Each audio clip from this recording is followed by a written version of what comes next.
Começar a nossa reunião de hoje. Vamos começar a nossa reunião de hoje. E o tema que a gente vai discutir hoje foi, né, solicitado, né, que a gente discutisse um pouco, e eu achei extremamente pertinente, e como, né, eu falei ontem, sempre falo, quanto mais a gente estuda, mais a gente vê que precisa saber, né? E então, coincidentemente, né, não é por acaso que as coisas acontecem. Hoje eu recebi a visita da Isis, né, uma colega nossa, membro da comunidade, que estava passando por Belo Horizonte e foi lá no Instituto e passou a tarde lá comigo. E, coincidentemente, eu atendi uma paciente, que eu vou até mostrar para vocês, que tem, né, uma frouxidão ligamentar e tal. E eu falei, gente, que engraçado, né? Como que as coisas conspiram. Eu nem lembrava que ela estava agendada para hoje, né?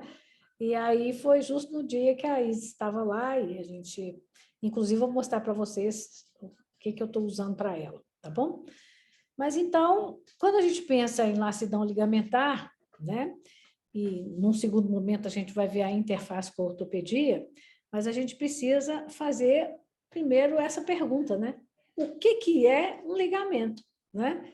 Porque a gente fala, mas às vezes a gente não tem realmente a noção daquilo que a gente está falando. Muita coisa a gente não teve conceituado exatamente durante a nossa formação, e outras a gente teve, mas esqueceu, mas a grande maioria a gente fala, entre aspas, assim, como papagaio, né? Ah, rompeu o ligamento, mas aí pede, conceitua o que é um ligamento, né? E aí a gente engasga um pouquinho, né? Então, normalmente, quando eu preciso explicar rapidamente, então eu falo só isso, né? Que são ligamento, é uma estrutura que regula o movimento, né? Então, os ligamentos são estruturas especializadas, super, hiper, mega especializadas, né? Porque tem características muito definidas, que ligam os ossos entre si, promovendo a estabilidade das articulações, servindo de guia para o movimento articular. Então, são limitadores, né? Então, dentro dos ligamentos que a gente conhece, são vários, né? O primeiro ligamento que a gente lembra é o ligamento periodontal, né? Então, o ligamento periodontal, ele é um limitador de movimento, sim. Ele limita a extrusão, ele limita a intrusão, ele limita a tensão para um lado ou para o outro, né? Por quê? Porque ele tem um curso que ele pode fazer, né? Então, o ligamento periodontal é o primeiro que a gente lembra. Mas a gente lembra dos outros também, que são tão importantes e relevantes para a gente, né? Então, o ligamento esfenomandibular, o ligamento estilomandibular e o ligamento capsular ou temporomandibular, né? Que é aquele feixe ligamentar, né? Que recobre aqui a cápsula. O ligamento esfenomandibular sai do osso esfenoide e vai para a mandíbula, e o estilo mandibular sai do osso esfenoide e vai para a mandíbula, tudo na parte interna, nessa região aqui da língula para baixo, né? Bom, então, a gente sempre lembra desses ligamentos, estudou esses ligamentos, então a gente pensa o seguinte, qual que é a função do ligamento, então? É guiar, modular o movimento. Ok, limitar o movimento. Então, se eu faço um movimento protrusivo, ele é limitado por pelos ligamentos que eu tenho aqui, né? O estilo mandibular, o esfenomandibular, não precisa a gente ficar decorando, eu quero que a gente sempre entenda as coisas.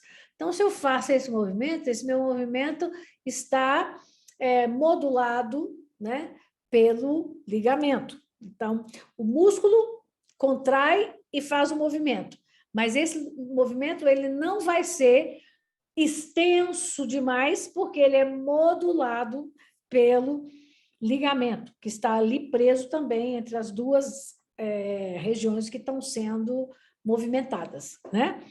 Então, a gente tem que lembrar, a gente pensa em ligamento sempre como uma cordinha, mas existem ligamentos que são leques, né? Então, eu tenho o próprio ligamento temporomandibular, que é o ligamento que sai daqui, cobre a cápsula por fora e se liga no corpo ali do côndilo, né?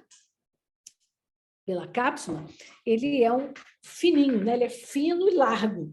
Então, existem várias morfologias dos ligamentos, né? Então, a gente precisa entender isso. E ele é feito de quê? Ele é feito de tecido conjuntivo denso, né?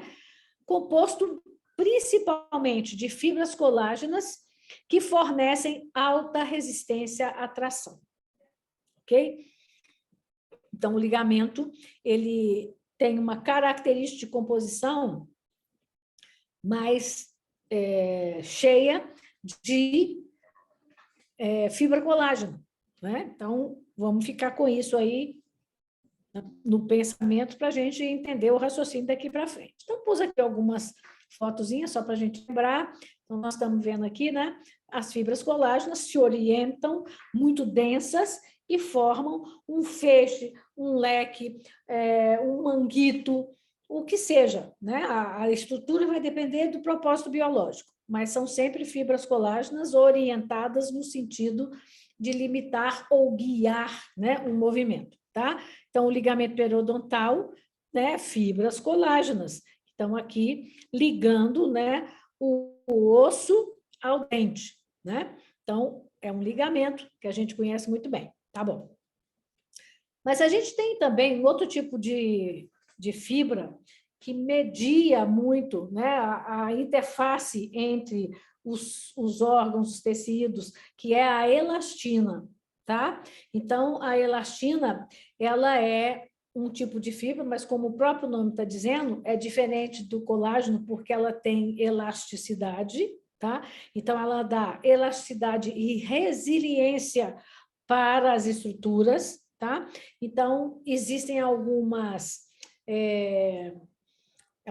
conexões que são feitas entre os ossos e entre os tecidos, de forma geral, que são mediadas também por fibras elásticas, né? Que tem como componente principal a elastina. Então, aqui está citando, por exemplo, a aorta, né? A aorta, a gente está vendo as fibras aqui, né? A aorta, ela tem uma capacidade, né, de resiliência grande, de estufar e de contrair, né?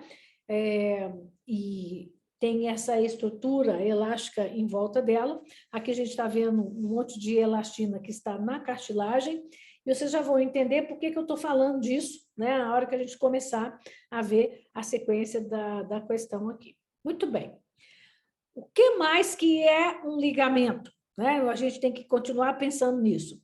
Os ligamentos, eles também possuem diversos receptores sensitivos, tá?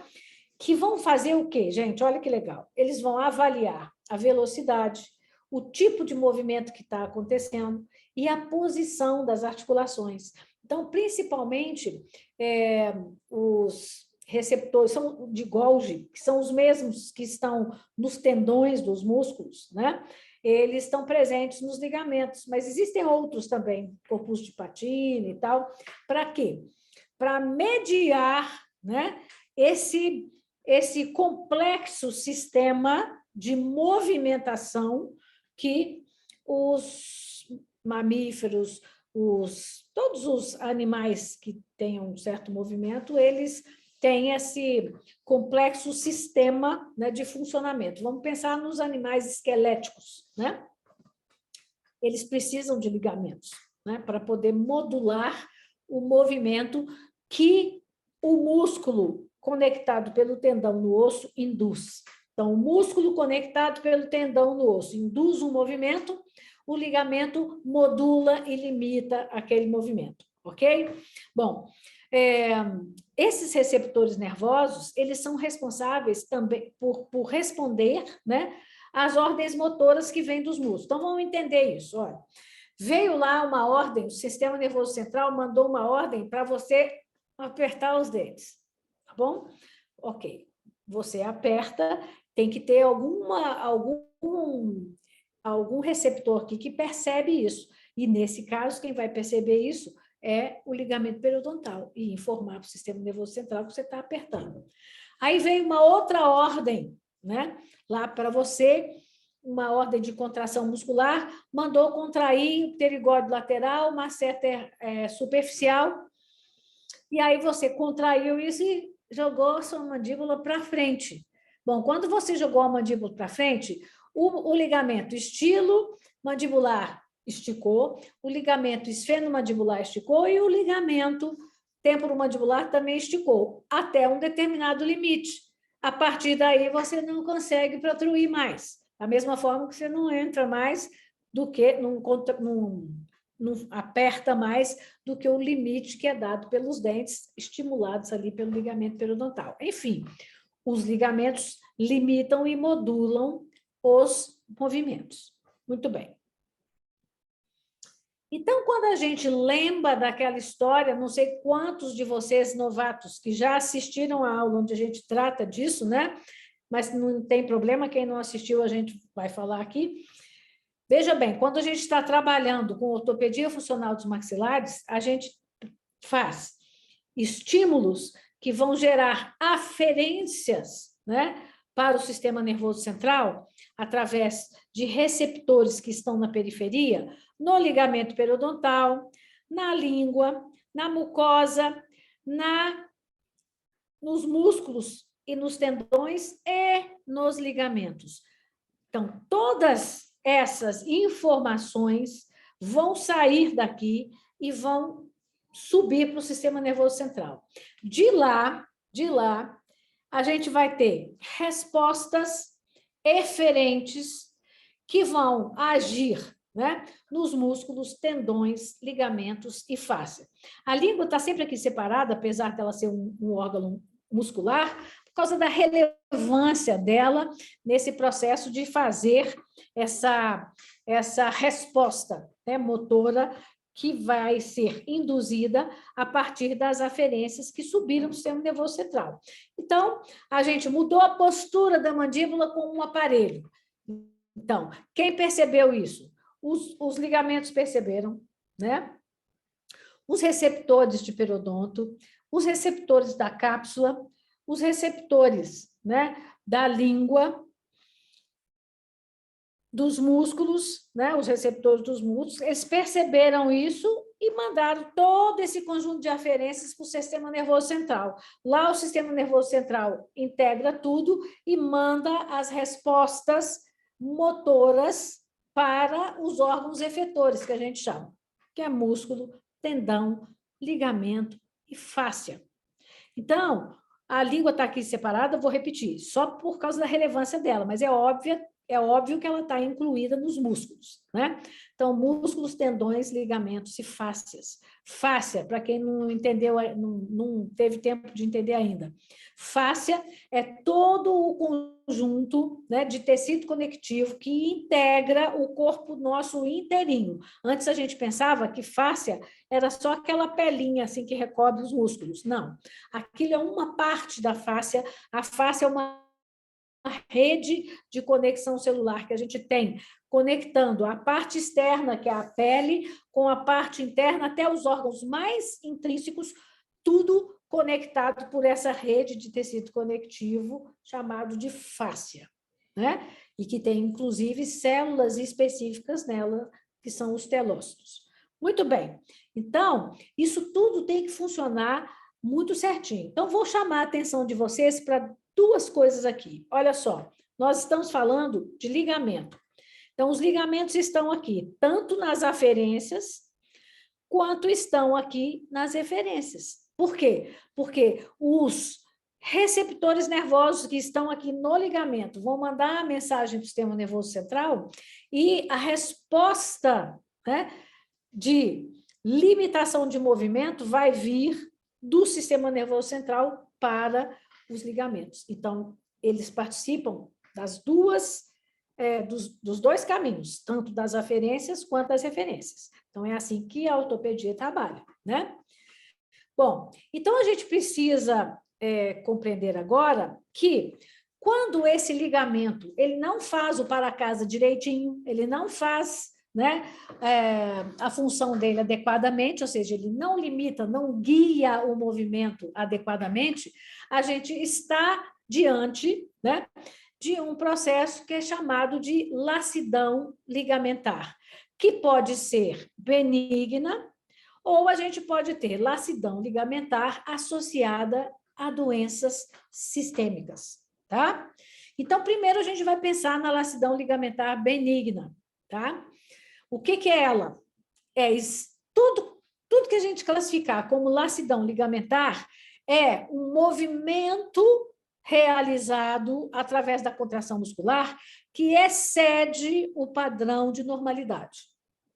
Mas como que eu vou saber o padrão de normalidade? Tem uns testes que a gente já vai ver, né? Então, todo movimento que exceder o que estava previsto biologicamente, ele incorre na classificação de ser um ligamento frouxo, de ser uma lacidão ligamentar, gerando o quê? Uma hipermobilidade, né? Então, a hipermobilidade acontece por causa da lacidão ligamentar. O ligamento está frouxo, não fez o dever de casa dele, não fez o papel que ele tinha que fazer de limitar e guiar o movimento. Esse movimento acontece descoordenado e ele pode acontecer muito mais amplo do que estava previsto biologicamente, né? Então, quais são as causas mais comuns que a gente tem de uma hipermobilidade, de uma lacidão ligamentar?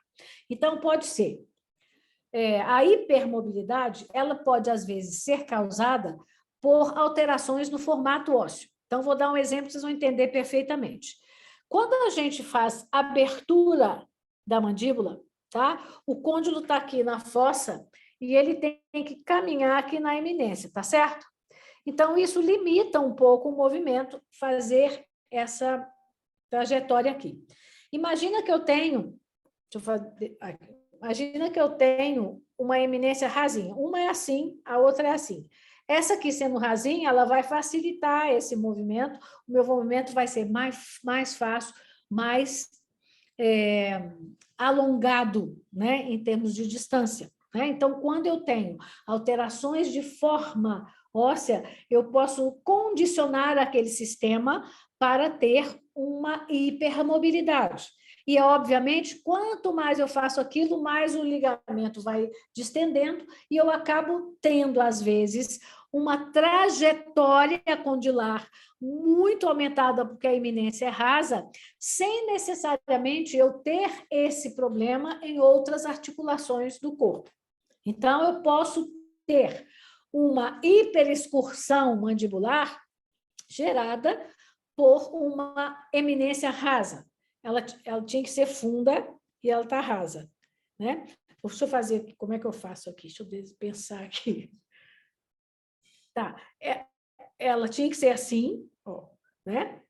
E ela está assim, então vai facinho aqui para cá, certo? E com isso, cada vez mais eu vou tendo os ligamentos que deveriam limitar esse movimento mais distendidos, porque o osso puxa para o músculo puxa, e não há uma limitação mecânica pelo osso, então a gente tem uma hipermobilidade.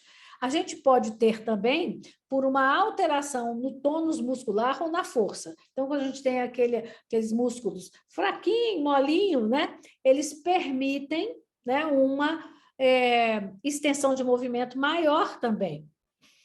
Mas, Patrícia, não é o músculo que está contraindo? Sim, mas quando ele contrai, tem outros que vão limitar um pouco o movimento dele. Então, por exemplo, vamos pensar clinicamente aqui. Na frente do côndilo, se eu fizer uma dissecação, na frente do côndilo, eu tenho as fibras do temporal, o côndilo está aqui, tá? E o côndilo está aqui, o processo coronoide está aqui. Na frente do côndilo, passando aqui, ó, eu tenho as fibras do meu músculo temporal que estão aderidas aqui no processo coronoide. Quando esse côndilo sofre a ação do pterigóide lateral para puxar ele para frente, se o temporal está aqui tenso, esse côndilo vai menos. porque o temporal que está logo ali na frente está com uma compleição muscular forte e ele impede esse translado, né, maior. Por outro lado, se o meu pterigóide lateral está puxando com força, mas o temporal ele está meio fraquinho ou tem uma anatomia meio distorcida, esse côndilo vai transladar mais. Então, alteração na força ou no tônus da musculatura também pode ser um condicionante para a gente ter hipermobilidade, né? E, normalmente, essa hipermobilidade benigna, ela está associada a uma questão familiar. Vou contar de novo hoje que eu atendi um pacientinho de 1 ano e meio, tá? Esse a Isis já tinha ido embora, ela vai ficar danada que ela tinha ido embora. Pacientinho de 1 ano e meio, com todas as características, a filha de uma médica, todas as características boas de cuidados desde gravidez, mamou no peito, até agora ainda mama, agora não com tanta frequência, porque também já introduziu o alimento completo, mas ele ainda mama no peito, e muito bem cuidado e tal, mas a mãe me trouxe, porque ela está percebendo que ele está muito assim, o tempo todo assim. E aí fui avaliar o paciente. Presta atenção, porque isso é algo muito interessante. Ela não deixou eu mostrar. Eu tenho que respeitar, mas vocês podem acreditar em mim. Fui avaliar o paciente. Um fofo, 1 ano e meio, gente. Bonzinho, deixa mexer. É uma fofura. Quando você manipula ele, porque é fácil de manipular, ele ainda fica cruzadinho, mas fica assim, a face palatina do inferior, dos incisivos inferiores, tocando na vestibular dos superiores. Isso é a hora que você manipula. Quando ele não está manipulado, cabe o meu dedo entre arcado superior e inferior e fica assim, tá? E o tempo todo ele fica fazendo isso. E eu percebi o côndilozinho, o mesmo movimento, teoricamente, que ele fazia para mamar, né, que ainda faz da mama, mas ele faz com uma extensão que eu fiquei impressionada. Ele tem 1 ano e meio, cabe o meu dedo todinho entre o incisivo superior e o inferior, fácil, de tanto que ele hiperestende. Aí eu pergunto, a mãe é pediatra. Não, desculpa, ela é médica, não é pediatra.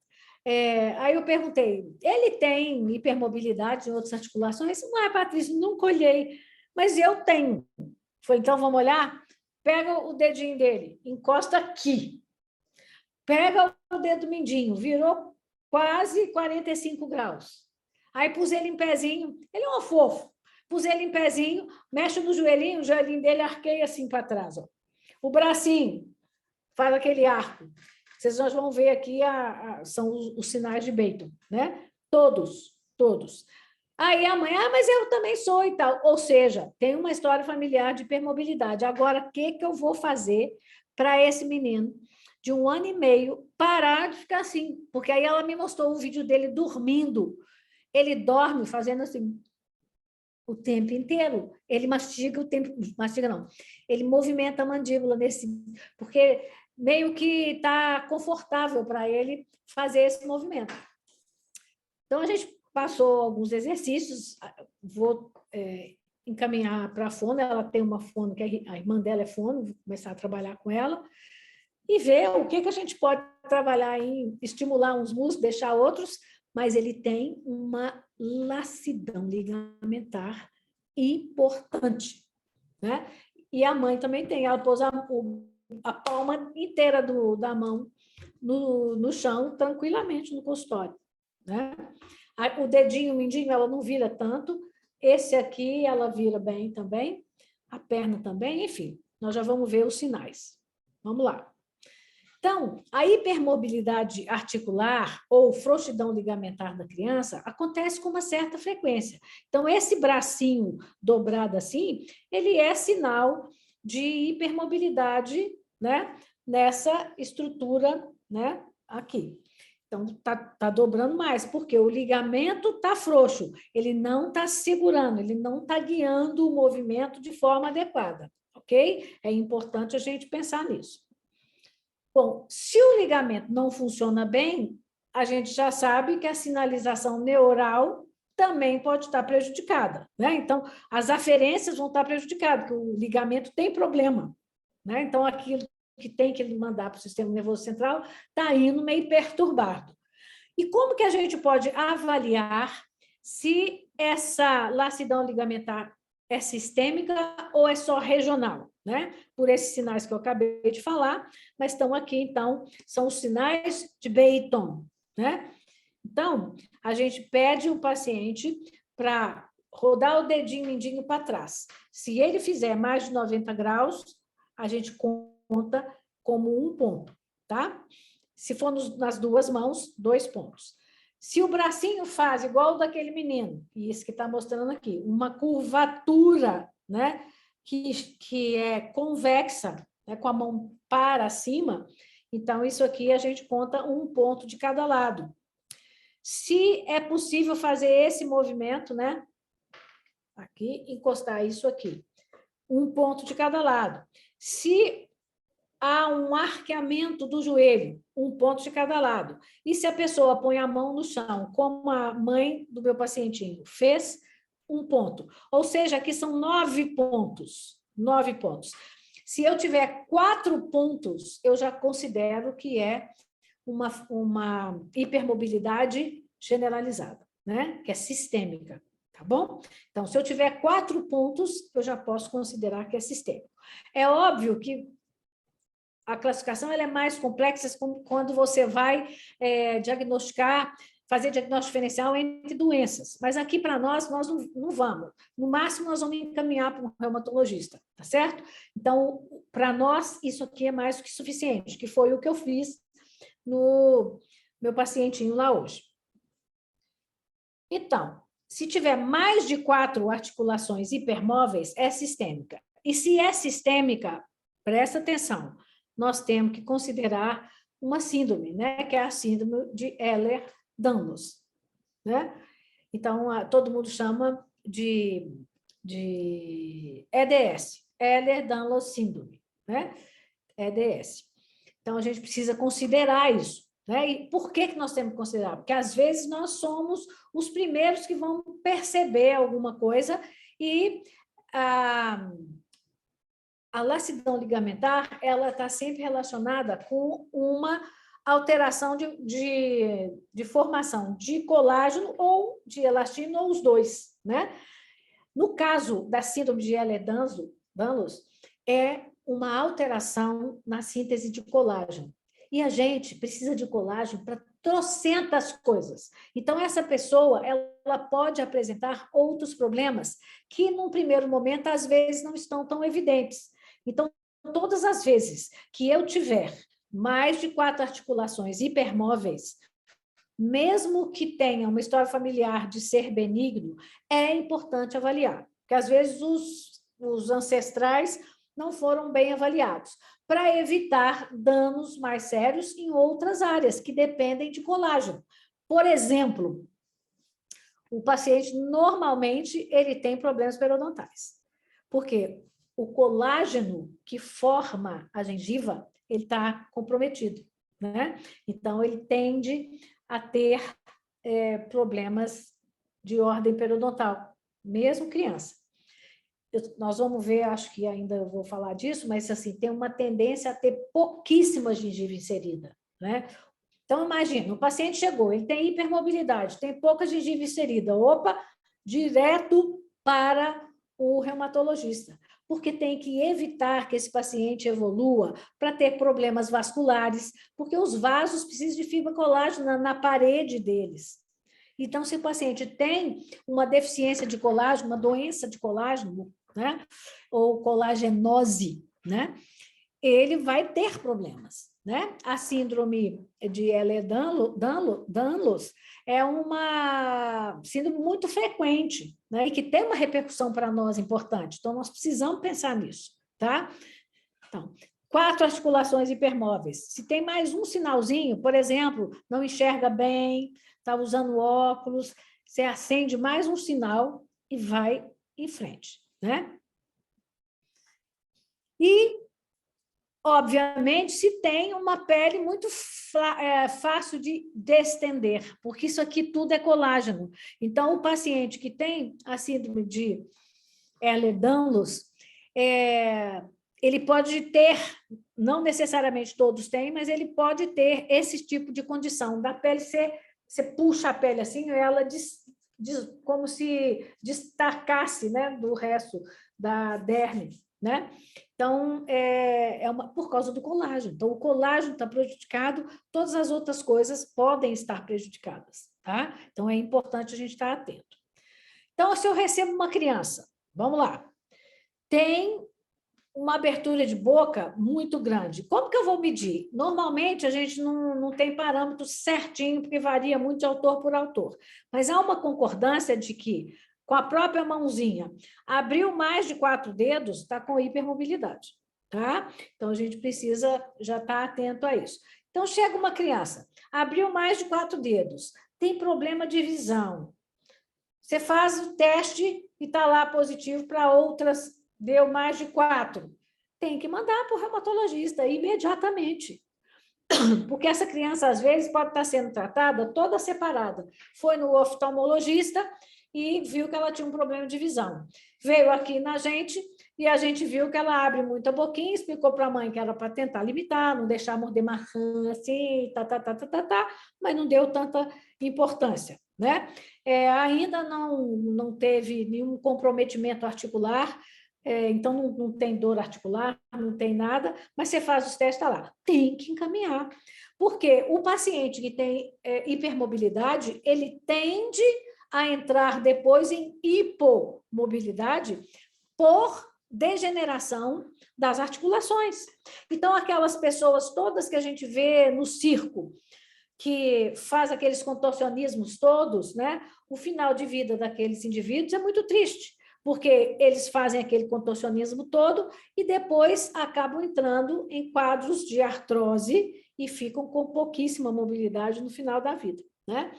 Em relação à articulação temporomandibular, uma hipermobilidade, ela pode ser tratada, né, assim, pelo menos controlada de várias formas, e a gente vai falar sobre isso, que é importante a gente pensar que a UFM pode ajudar, mas quanto mais a gente evita de evoluir, melhor. Então, quanto mais cedo a gente diagnostica que existem os sinais de Baton, né, mais a gente pode trabalhar para evitar que isso evolua. Isso é nossa responsabilidade, né? Muito relevante. Não necessariamente vai ser síndrome de Ehlers-Danlos, mas a gente tem várias outras condições, né, que podem gerar hipermobilidade articular e, às vezes, até alguns sinais também de outras articulações, né? Mas várias outras síndromes podem gerar hipermobilidade por hipotonia, tá? Aí tá tudo frouxo a musculatura e abre muito, e não tem tônus de orbicular, e aqui tá tudo frouxo, esse masseter deixa essa mandíbula abrir muito.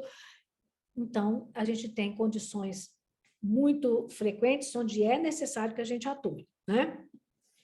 Então, essa é uma pacientinha que eu também atendi hoje, e a Isa estava lá no consultório. Então, essa nós vimos juntos, né?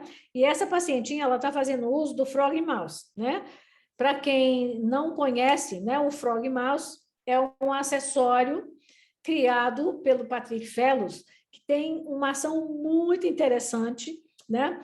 Para tonificar o orbicular, mas mais do que isso, para dar estímulo de posicionamento adequado dessa língua. Porque o que ele faz? Ele só pega aqui, ó, só no lado, aqui e aqui. Ele não entra lá dentro da boquinha, não, só pega no lado. Quando a criança está com ele, ela não pode encostar os lábios para deglutir. Então, ela não encosta o lábio na hora de fazer a deglutição. E, com isso, para fazer o vedamento e deglutir, ela tem que usar a língua no palato, ela tem que forçar a língua no palato. Então, com isso, a gente faz um exercício mioterápico, né, sem que a criança esteja percebendo que ela está fazendo isso. e o uso é preconizado 15 minutos ao dia. Aqui no Brasil, a gente não acha para comprar, né? Normalmente eu trago de fora, mas os nossos colegas que moram na Europa, eles compram isso com tranquilidade. A Regina Queiroz, minha amiga querida lá da Itália, que também é membro aqui do grupo, ela usa direto, né? O Frog Mouse. E é muito interessante, porque são 15 minutos por dia e é para ser usado distraindo a criança, para ela não prestar atenção no que ela está fazendo. Então, é assistindo televisão, é olhando um tablet, é alguma coisa onde ela foque a atenção e não se lembre que está usando o aparelho. Eu vou mostrar para vocês, e essa criança, ela é sindrômica, não existe diagnóstico da síndrome dela, tá? Definido, fez estudos genéticos e tudo, mas ela tem uma flacidez muscular, um baixo tônus muscular muito grande, né? E tem uma extensão, né, de movimentos da mandíbula, dos bracinhos, tem uma hipermobilidade em várias regiões, tá? Então, vou mostrar para vocês, quando eu coloquei o Frog Mouse nela, como é que ela automaticamente começou a fazer uns barulhinhos com a língua, porque ela estava botando a língua. Porque o tempo todo, gente, depois de outra vez, eu vou filmar ela sem o Frog, porque eu resolvi pôr aqui, não era para mostrar para vocês, mas aí eu achei que ia ser legal. Então, quando ela está sem o Frog, ela fica assim, o tempo todo, não tem tônus. Então, a fono está trabalhando muito. Aí eu mandei todas as especificações do Frog para a fono que está trabalhando com ela, né? Para ela fazer uma parceria comigo, né? Mas isso aqui vai ser usado 15 minutos, e os outros exercícios que a fono passou vão estar lá. Dentre eles, né, exercícios que eu uso demais, que eu não sei quantos de vocês usam, que é ou colocar gelatina ou leite em pó no céu da boca, bem ali, logo na região da papila para trás, para a criança ir lambendo aquilo ali, né? Eu uso muito, né, para os meus pequenos, isso é muito legal. E ela também está usando, que a fono mandou. Mas veja bem, vou passar o filminho aqui para vocês verem. Muito bem, meu amor. Eu vou te mostrar a foto de você. Vou de novo, presta atenção, hein? Muito bem, meu amor. Eu vou te mostrar a foto de você. Então, isso foi automático. Foi pôr e ela já começou a fazer esse barulhinho, ou seja, a linguinha dela mudou imediatamente de posição, né? Então, aqui tem um quadro, gente, que eu pus para vocês, eu, né, dei um clique, dei um print do paper, vocês vão receber todos os papers, né, que nós estamos discutindo aqui, vocês vão receber. Então, aqui tem uma avaliação para a gente fazer diagnóstico diferencial, né, entre hipermobilidade articular, as desordens de hipermobilidade, tem um espectro, e a síndrome de Ehlers-Danlos, ok? Então, vamos ver aqui o que nos interessa, porque nós não vamos fazer esse diagnóstico, né? Quem vai fazer isso vai ser o reumatologista. Então, a gente vai focar nisso aqui que a gente pode ver. O seguinte, às vezes, você tem o sinal de Beighton negativo, ou seja, foi menos de 4, tá? Mas você tem a sua articulação temporomandibular com uma hipermobilidade, tá? Então, ela está aqui nesse tipo assintomático, tá? E nesse caso, a hipermobilidade pode estar, né, limitada apenas a essa região aqui, tá? A essa região.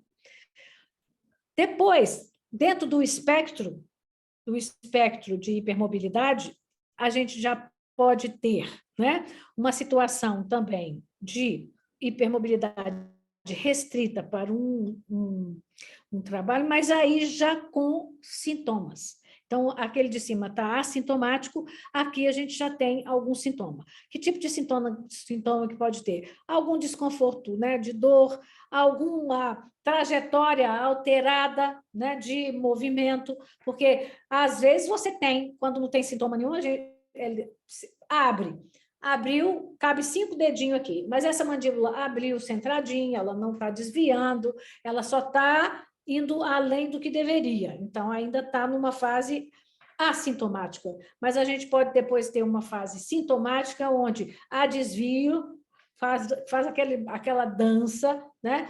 Não tem simetria de movimento, pode ter desconforto, então aí a gente já caiu para um espectro das desordens de hipermobilidade, ok? Mas não está ainda dentro do Ehlers-Danlos, mas vai haver uma pesquisa mais aprofundada. Você vai encaminhar para o reumatologista para fazer essa avaliação. Então, aqui a gente já tem a síndrome de Ehlers-Danlos, ok? Ehlers-Danlos Syndrome, e aqui a gente vai ter o score de Baton positivo em todas, tá? Então, é uma coisa importante. E o que a gente vai ter de importante, né? Uma pouquinha gengiva inserida, muito pouca gengiva inserida. Então, os sinais de Baton estão presentes, você tem pouca gengiva inserida e tem hipermobilidade da mandíbula, direto para o reumatologista. Então, é isso que eu tinha falado lá atrás e estou reforçando aqui com vocês. Tá? A gente precisa só lembrar, né, que a grande maioria do colágeno que nós estamos falando é o colágeno tipo 1, tá? O colágeno tipo 1, ele é uma das moléculas mais abundantes no corpo e super importante para o osso, para a pele e para os tecidos conectivos todos, que conectam, né, tudo dentro da gente, ou seja, para a fáscia, né? Então, veja bem, se ele é importante para o osso, importante para a pele e para as conexões todas aqui, se ele está ausente ou alterado, não é ausente, ele está com a formação dele alterada, ou seja, a gente está com uma colagenose, a gente com certeza vai ter problema no osso, na pele e em todas as regiões onde eu preciso estar com os órgãos conectados. Então, é tudo, porque o colágeno está presente em tudo. Então, são vários sinais que podem acontecer, porque existe uma gradação para a síndrome de Ehlers-Danlos, ok? Vamos lá. Quanto à elastina, a gente precisa lembrar dela também. Por quê? Porque ela é uma proteína de matriz extracelular extremamente importante, porque ela dá elasticidade e resiliência para vários tecidos dos animais vertebrados, incluindo as grandes artérias, por isso que a aorta é sempre citada, as grandes artérias, o pulmão, os ligamentos e os tendões, todos têm elastina, tá? A pele e a cartilagem mais elástica, as cartilagens que forem mais elásticas. Onde a gente tem uma cartilagem elástica? Aqui, né? Porque a fibrocartilagem, ela tem elastina. Onde mais que a gente tem elastina aqui? Na região retrodiscal, né? Na zona bilaminar, a gente tem fibras de elastina. Ou seja, se o paciente ele tem deficiência, né, de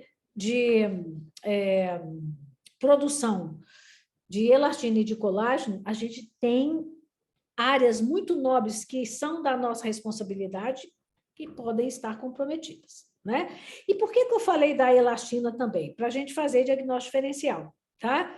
Porque existem doenças muito comuns que dão hipermobilidade.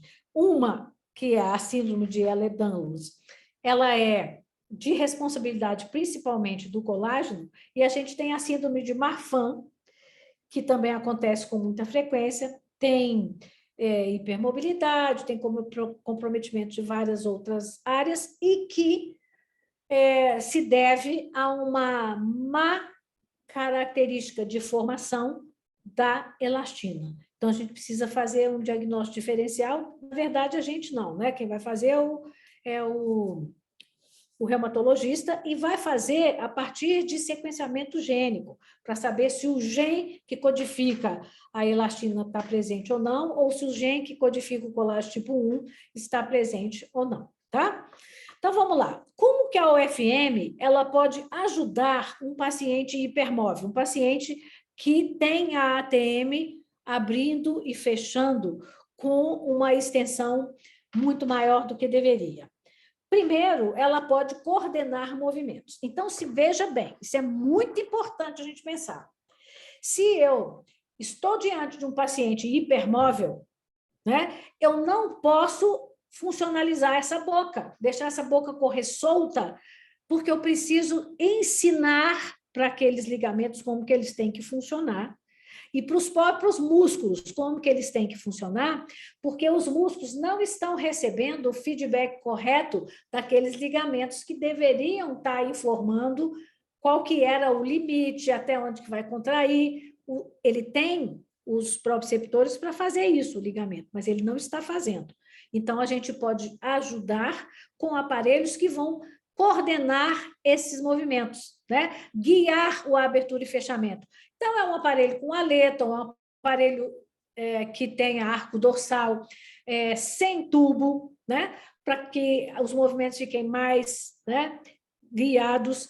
Eu posso pensar, por exemplo, no SN20, que é uma pista simples, mas que tem uns triângulozinhos que positivos em cima, que encaixam nos triângulos positivos, negativos embaixo e travam. Então, guiam o movimento, porque o paciente só consegue fechar daquele jeito.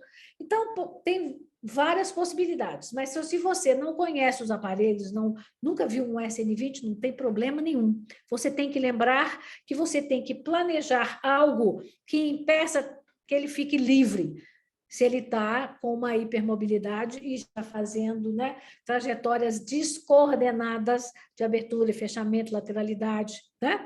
Então, a gente tem que coordenar esse movimento, né, para esse paciente que tem uma articulação temporomandibular hipermóvel. A gente pode estimular a propriocepção de regiões que não são afetadas. Então, se o ligamento está afetado, vamos botar, né, mais estímulos no aparelho para os proprioceptores do ligamento periodontal, apesar de que aqui também tem ligamento, mas os proprioceptores eles vão estar atuando. A gente está considerando aquele paciente que é hipermóvel de ATM, tá? Então, a gente pode estimular mais os receptores de periodonto, a gente pode estimular mais os receptores de músculo, né, que são os fusos neuromusculares, de mucosa e de língua, e fazer com que, então, acessórios mais específicos, você pode optar, por exemplo, para usar, estou fazendo um chute aqui, um paciente descoordenado para fechar, então a língua também não está muito legal, vamos usar um SN2, porque ele só vai poder fechar naquela posição. Ele não fecha em outra posição, porque trava no arco dorsal do SN2. Enfim, usar o bom senso. Como eu sempre digo e repito, toda vez que a gente encontra, não tem receita de bolo, tem pensar e olhar para o que você tem de recurso. Quanto mais você estuda, mais recursos você vai ter. Por enquanto, você está com um recurso pequeno, vamos pensar em cima do recurso que eu tenho, qual que vai ser a melhor atitude para esse indivíduo, né?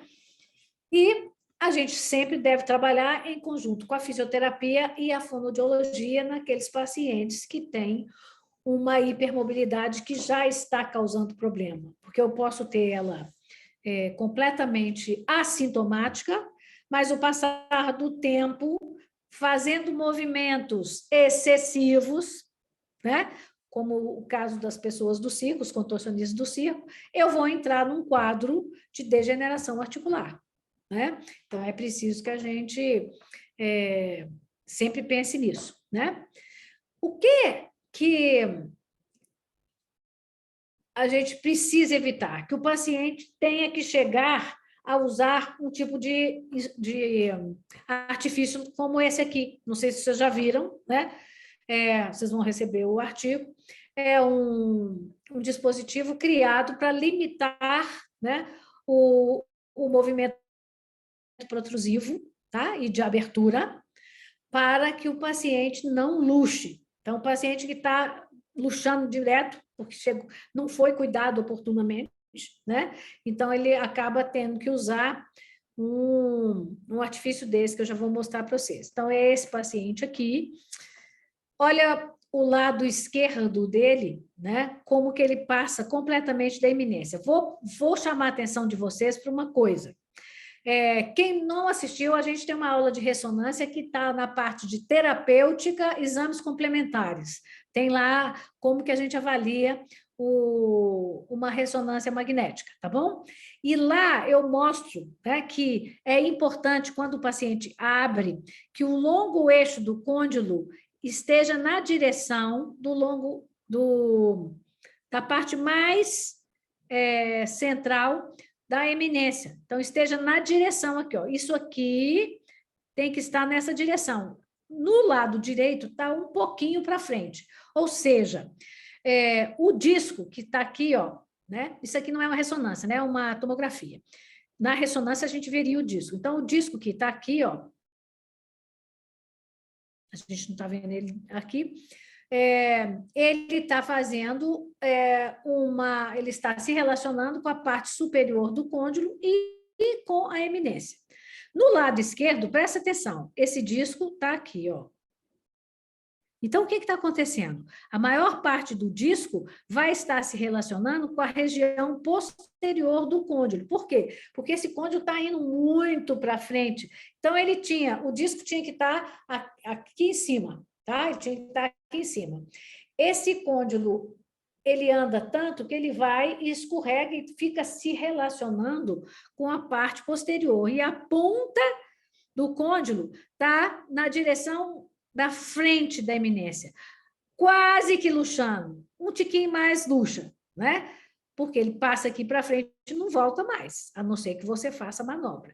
Pode luxar unilateral ou bilateral. No caso dessa paciente, luxava do lado esquerdo, tá? Então, foi feito aquele artefato para ela, que é isso aqui, gente. Olha que judiação, né? Põe um mini implante superior e inferior, faz um fio flexível aqui, coberto com elástico, para não machucar a bochecha, naturalmente, né?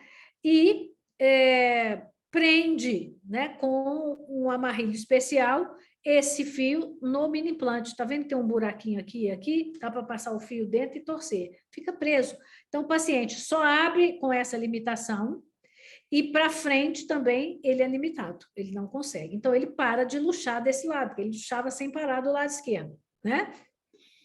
E com o dispositivo, acabou ficando numa situação mais favorável aqui, a relação entre o côndilo, que estava aqui, com a eminência, agora numa situação bem mais favorável. Mas a gente não quer que chegue na necessidade de usar uma coisa dessa. Então, nós vamos trabalhar assim que a gente detectou que tem uma hipermobilidade. Como que nós vamos trabalhar? Limitando os movimentos, fazendo educação terapêutica, fazendo adosamento lingual, vai bocejar? Ponta da língua do céu da boca. Né? Não pode, porque o paciente que tem essa frouxidão, ele luxa com muita facilidade. E quanto mais ele luxa, mais ele vai luxar. Cada vez que ele luxar, ele distende mais o ligamento. E aí ele fica mais propenso a luxar de novo. Então, essa é uma questão que a gente tem que ter em mente. Nós temos que evitar que o paciente luxe. Se chegou para a gente e já luxou alguma vez, nós temos que trabalhar para que ele pare de luxar.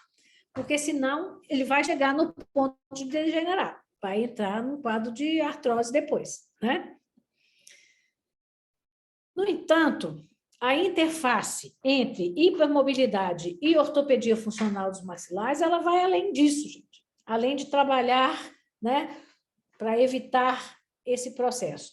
Por quê? A resposta às intervenções que a gente faz, de qualquer ordem, elas podem estar comprometidas, porque todos os remodelamentos teciduais são altamente dependentes de colágeno, né? Então, se eu não estou com uma boa síntese de colágeno, eu vou ter uma deficiência de resposta à intervenção ortopédica funcional. A gente precisa lembrar disso, né? Porque depois você fica se culpando que você planejou errado, o que eu pensei errado, não está funcionando. Mas será que tem colágeno suficiente para remodelar aquele osso, para remodelar aquele tecido de revestimento? Será que tem? Vamos lembrar aqui, ó. Quando a gente está fazendo né, formação de osso, os osteoblastos proliferam bastante primeiro, depois começam a secretar colágeno. Então, por que a gente fala só colágeno? Porque 90% da matriz óssea é colágeno, né? 90%. Então, a gente sempre usa mais o colágeno, porque é ele que vai ser o forte da matriz.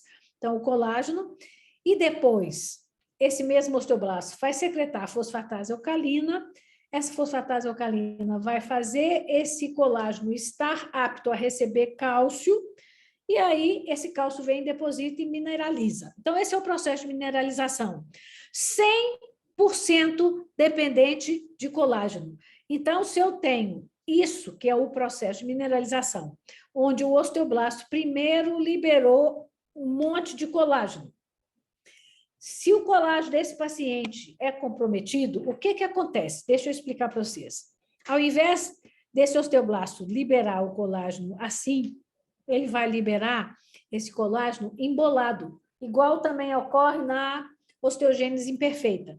Se esse colágeno está embolado, preste atenção, esses radicais que estão aqui, que precisam ser removidos, eles vão ficar embolados, escondidinho lá dentro. Então, onde está emboladinho, ficam os radicais remanescentes. Quando a fosfatase alcalina é liberada para vir aqui, tirar esse radical e colocar no lugar o íon fosfato, que é por isso que ela chama fosfatase alcalina, o que vai acontecer? Não vai fosforilar, que a gente chama, todos os locais necessários. Vai fosforilar menos, porque está embolado. E uns radicais ficaram grudadinhos lá, a enzima não achou eles. Aí, o que acontece? Quando o cálcio vem e mineraliza, se liga ali naquele PO4, ele vai se ligar aos PO4 que conseguiram tirar o radical através da fosfatase alcalina, mas ele não vai se ligar naqueles radicais que ficaram escondidinhos lá dentro da molécula. Aí eu já vou ter uma hipomineralização, né? E isso vai acontecer também em termos de remodelação óssea.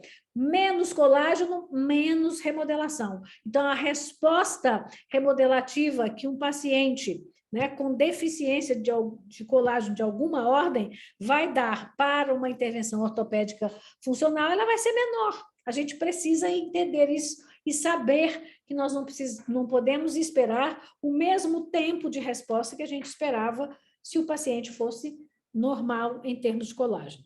Então, se ele já vem com o diagnóstico pronto, maravilha, você já sabe que você vai ter que dar uma previsão de duração de tratamento muito maior. Se ele não veio com esse diagnóstico e você suspeita, você tem que encaminhar, né? Você fez lá os testes de Beighton, você achou que está lá mais de 4. Você achou que a gengiva inserida dele não está grandes coisas, né? E que ele está, né, com uma situação assim, meio com bastante flacidez, você puxa a pelinha dela bem molinha, manda para o reumatologista para fazer um diagnóstico. E pode pôr lá, pesquisar a síndrome de Marfan, não tem importância nenhuma. Ó, Ehlers-Danlos. Marfan pode pôr Marfan também, põe lá as hipóteses diagnósticas. Ehlers-Danlos, Marfan, osteogênese imperfeita, olha que chique, você já dá as opções que você pensou, né? Show de bola, né? O médico vai te respeitar pra caramba. Pô, esse dentista aí, ele é diferenciado, hein?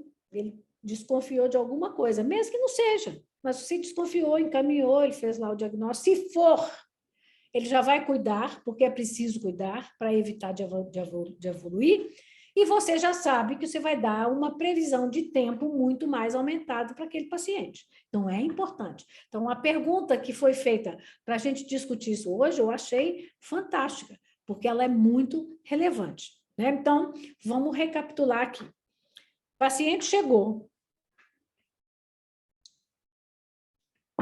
e na hora que você vai examinar, você pede para fazer lateralidade e vai lá na esquina. A outra, lá na esquina. Pede para protuir, cabe 3 dedos aqui na frente. Abre. Abriu gigantescamente. Você enxerga a amígdala lá atrás. Até a orofaringe você está enxergando. Espera lá. Vamos ver. Mexe o dedinho. Está encostando aqui. Põe a mão no chão. Vai lá e põe a mãozinha toda. Opa, pronto. Né? Então, 1, 2, 3, 4, 5. Já tá. Aí você pega na pelinha, ela puxa assim, epa, olha a gengiva, tá lá, tem pouca gengiva inserida. Já tá caracterizado que você precisa mandar para fazer uma avaliação, ok? Você nunca tinha pensado nisso, aí você está lá com seus pacientes e tem um paciente que não anda de jeito nenhum, você fez o Petrovic dele, nem é tão ruim assim, mas quando você põe o aparelho, ele está usando, você vê que tem a marquinha do aparelho na boca, mas não anda. Então, vamos pesquisar. Quem sabe é um paciente que tem alguma alteração de colágeno, né? É algo que a gente precisa pensar. Vamos lá. Então, é extremamente importante que a gente fique atento aos sinais de hipermobilidade, desculpa, benigna ou severa. Né? Se for uma hipermobilidade benigna, né, o resto tem algumas articulações que estão meio hipermóveis, mas não tem outro sinal. A pele está ok, aqui está ok, não tem outra queixa, não tem aquela hipotonicidade, problemas de visão, você já fica menos preocupado, né? E já passa a fazer os procedimentos necessários sem ter que mandar para o otorrino, ok? Que otorrino, gente? Sem ter que mandar para o reumatologista, tá bom? Então, eu acho que é bem relevante a gente pensar nessa questão. E qual que vai ser a nossa abordagem para esse paciente?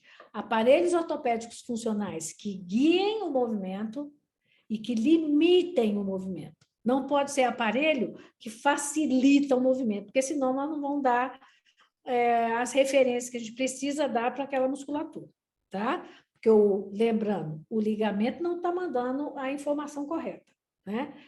Então, a gente precisa mandar de outra forma. E o aparelho, com os acessórios adequados, vai mandar bastante aferência para o cérebro ter mais informações, porque ele estava com um decréscimo de informação, porque os ligamentos estavam prejudicados e não mandava com a exatidão que precisavam mandar. Ok? Vamos lá. Agora, mudando de assunto, não era o assunto que estava pedido, mas o que aconteceu?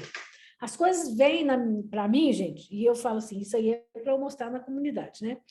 Uma aluna lá da Nigéria, a Jerry, ela me mandou uma mensagem a semana com uma palestra de um médico que eu nem conheço, né? Falando assim, daqueles jeitos sensacionalistas que a gente vê na mídia, né? E ela ficou perguntando para mim se aquilo era verdade ou não, né? Falando que a deficiência de vitamina D leva a retrognatismo. Tá? Então, era isso que ele estava falando na palestra, aquelas palestras de YouTube. Então, ela me perguntou, eu falei com ela na hora, olha, eu não tenho referência nenhuma sobre isso, vou para a literatura e te respondo, né? Então, fui para a literatura pesquisar e eu achei exatamente o artigo que vocês vão receber que ele citava, tá? E, na verdade, gente, a coisa não é assim, né? E esse é o grande problema da ciência, né? Porque, às vezes, a linguagem que a ciência usa, ela não fica clara para o clínico. E aí o clínico desanda a falar asneira, né? E fala que está fundamentado num artigo publicado, tá? Vocês vão receber esse artigo de curiosidade, porque é um artigo extremamente complexo, é um artigo que trabalha genética. Então, ele trabalha expressão gênica, o nome de cada gene é extremamente complicado. Então, a gente que já lidou com isso, que já trabalhou com expressão gênica, isso para a gente é uma coisa mais tranquila. Eu tento sempre mostrar para vocês algumas coisinhas assim, para vocês terem mais discernimento na hora de ler os artigos ou de ouvir informações, tá? Então, eu vou explicar para vocês qual é essa relação entre a vitamina D e o retrognatismo, tá? mas em momento nenhum eu quero que algum membro dessa comunidade afirme que deficiência de vitamina D vai levar a retrognatismo. Porque aí o que o cara já está falando lá é o seguinte, que se a criança não alimentar direito no período de crescimento, que aí se ela alimentar e com falta de vitamina D, aí ela vai desenvolver um retrognatismo, que se a criança não tomar sol direito para poder expressar mais vitamina D, ela também vai ter um retrognatismo.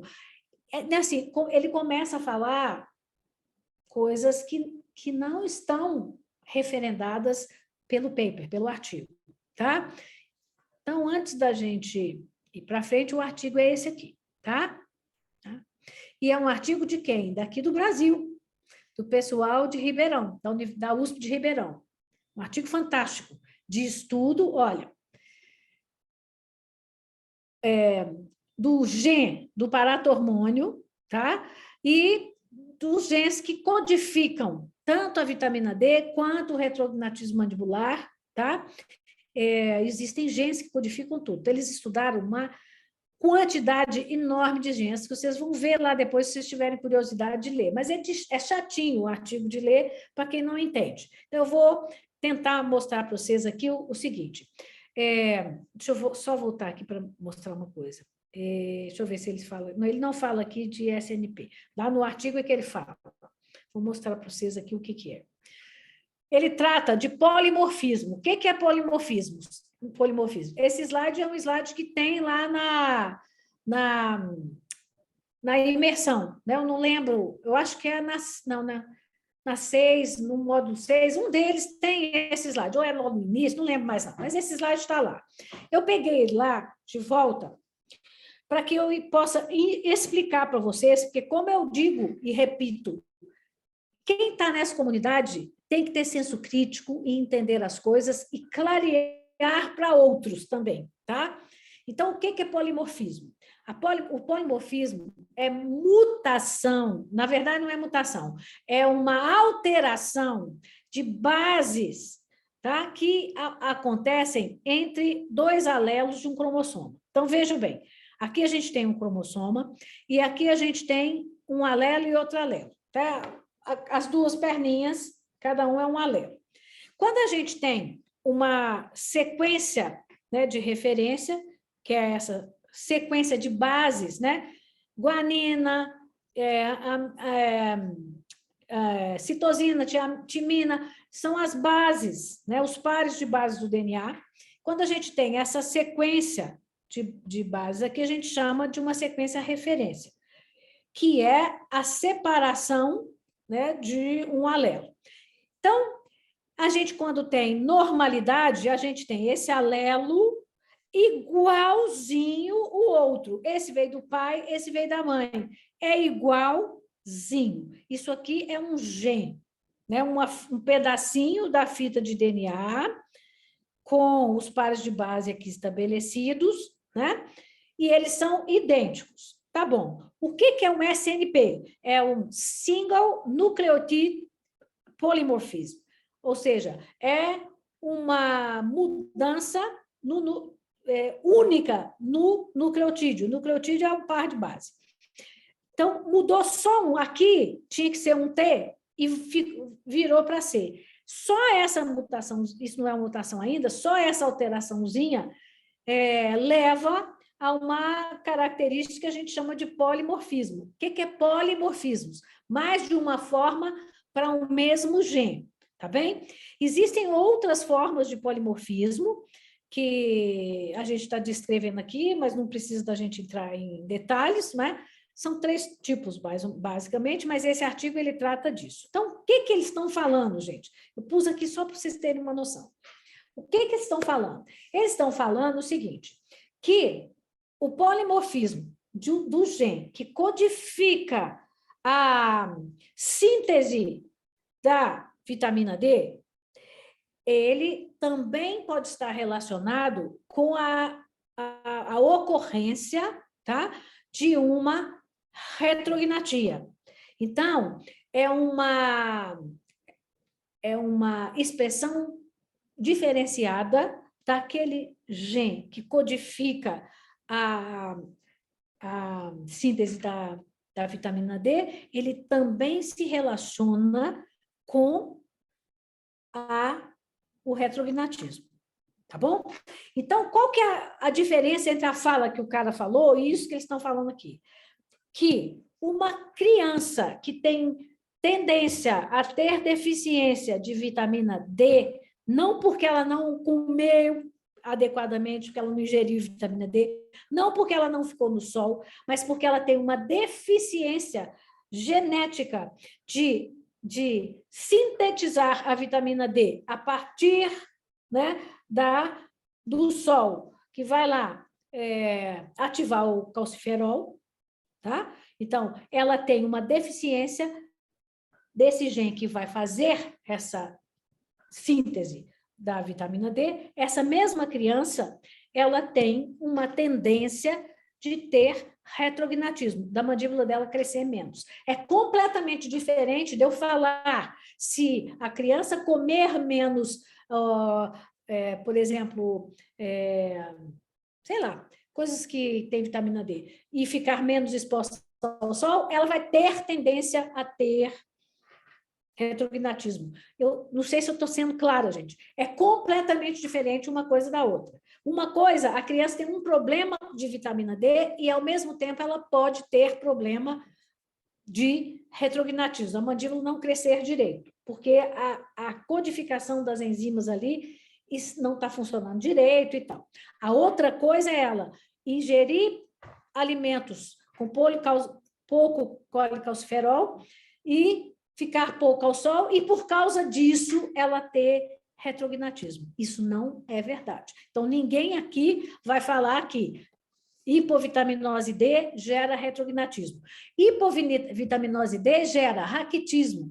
Tudo quanto é osso vai estar prejudicado. Não é especificamente a mandíbula que vai deixar de crescer, porque a maxila também vai, tudo vai ficar ruim, né? Então, presta atenção, é diferente. Uma coisa é dizer que o gene que codifica a vitamina D, quando ele está problemático, a gente vê uma coexpressão de uma diferença também de crescimento mandibular, tendo uma tendência de retrognatismo. É isso que acontece. Agora, alimentar mal vai gerar problema em todos os ossos, não é especificamente ali e não está relacionado com a expressão gênica. Está escrito relacionado com a mineralização do tecido. Ok? Eu só queria clarear esse processo, porque como está na internet, daqui a pouco já está viralizando. Então, quando chegar para vocês já estão sabendo o que é que a gente tem que entender e responder, tá bom? Então, deixa eu aqui, fechar aqui, fecha essa, interrompo o compartilhamento, vamos ver a pergunta.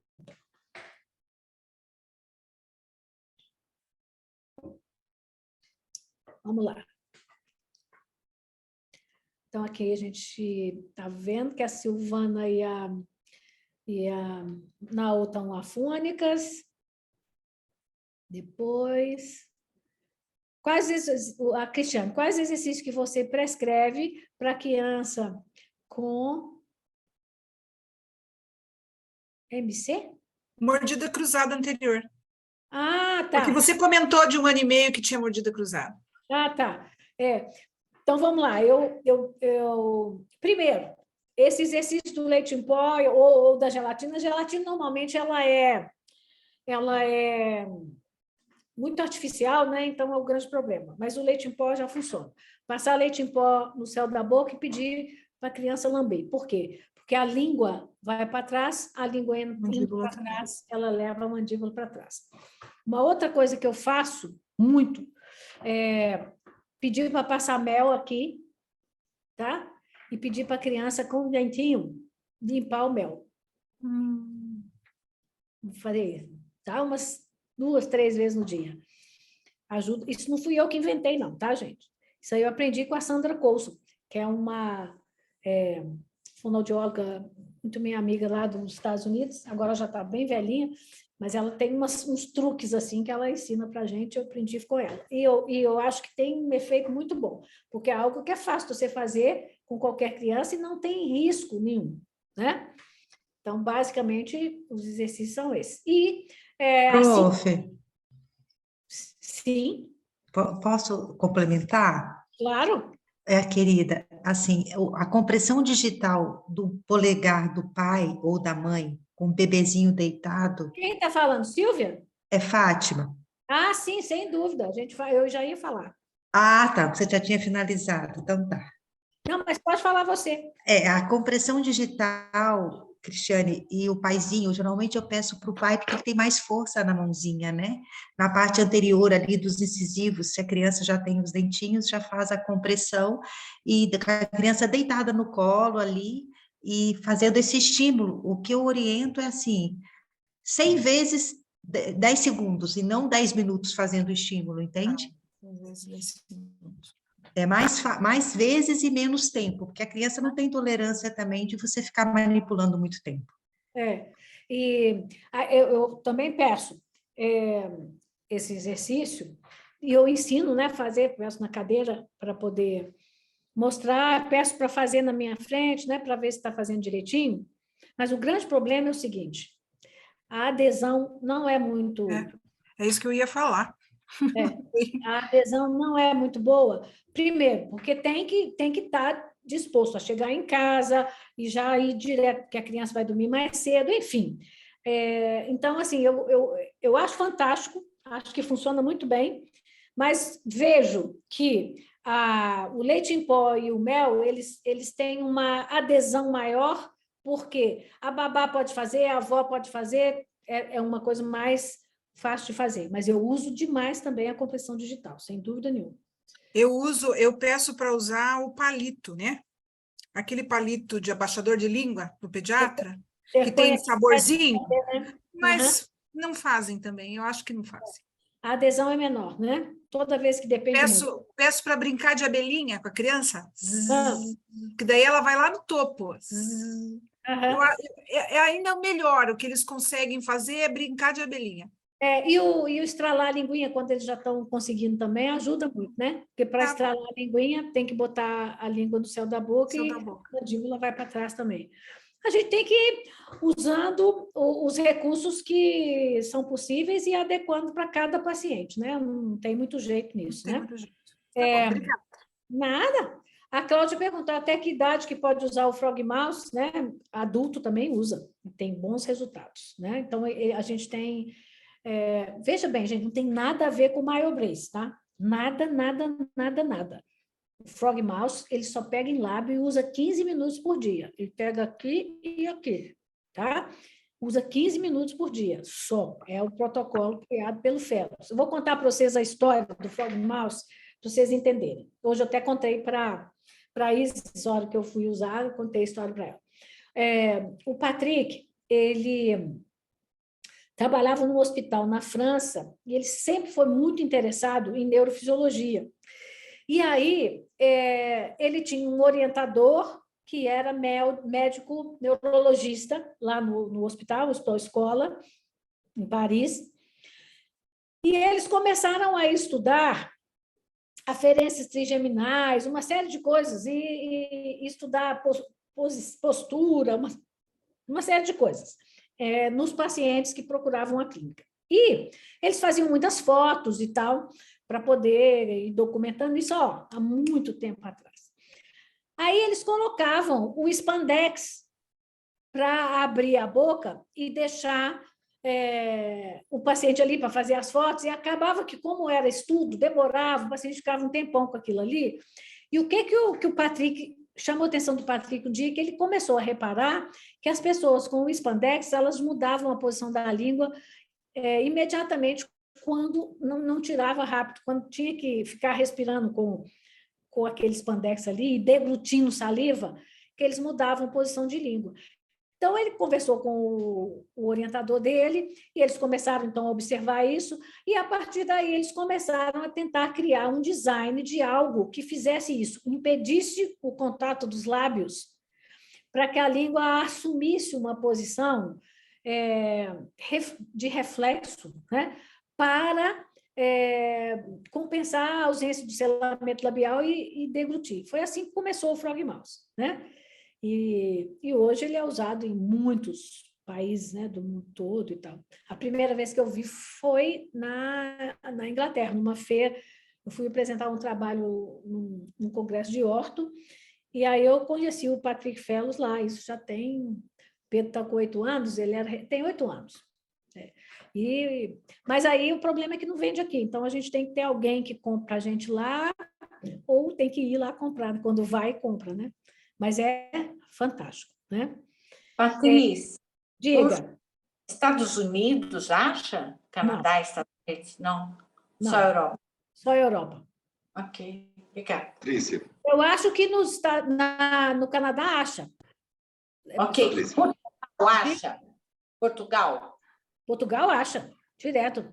Muita gente usa. E aí acharia, seria online ou você sabe onde compra?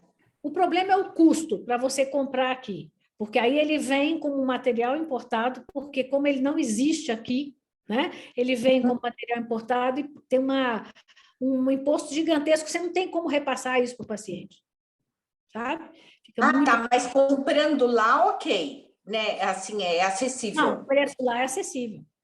Mas aí compra, não é em dental, ou é em dental? Você compra direto do fabricante. Depois você joga no Google, Frog Mouse, né? Frog de sapo, chama boca de sapo. Mas eu até procurei, no meio da aula eu procurei. Mas tá bom, obrigada, porque eu estou indo para o Canadá e para os Estados Unidos, mas assim, a minha secretária vai agora para Portugal.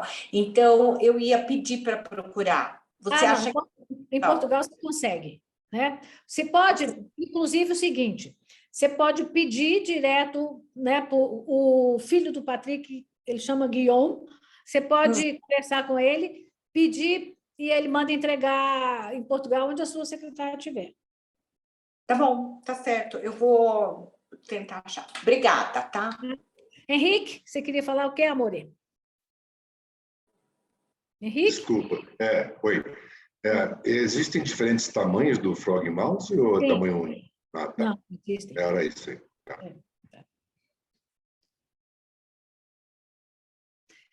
A Josimara perguntou, pouca gengiva inserida, a gente percebe observando a gengiva marginal mais extensa. A gengiva inserida é aquela que tem casquinha, que é o aspecto de casquinha de laranja, né? Então, você percebe, você tem a linha, né, que separa certinho. Isso mesmo. Você mesmo disse, na gengiva marginal. Mais nenhuma pergunta, não? Tudo certo, então? Ô, prof, Diga. eu de novo.